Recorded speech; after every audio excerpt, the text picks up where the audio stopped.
কিছু ব্রেড আর কিছু বিস্কুট নিয়ে বেরিয়ে পড়লাম। এখন যাচ্ছি স্টেশনে।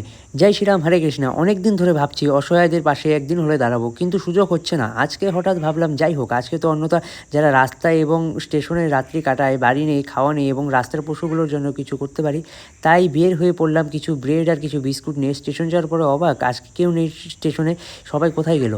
কাউকে না দেখতে পেয়ে অনেকগুলি কুকুর আবর্জনা খাচ্ছিলো। যাক, ওদের তো পেলাম খাওয়ানোর জন্য, পরে খাওয়িয়ে চলে গেলাম। বাকি ব্রেডগুলো নিয়েই ঘুরছিলাম।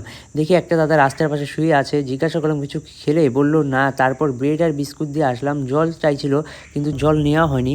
তারপরে অন্য একটা পাড়ায় চলে গেলাম। অন্য একটা পাড়ায় জানি এইখানে বাড়ির সামনে একটু দাদা আছে, উনি সব দিনই খাওয়া দেয়। তাই আমিও ভাবলাম নিয়ে যাই। তো ওখানে নিয়ে গিয়ে দেখলাম ওরা রাস্তায় বসে আছে। তারপর ওদেরকে ব্রেড আর বিস্কুট দিলাম, দিয়ে আরেক জায়গায় চলে গেলাম। ওখানে গিয়েও তো অনেকগুলি কুকুর ছিল, দেওয়ার পর না খেলেই অনেকই খারাপ লাগে। যাই হোক, খাচ্ছিল।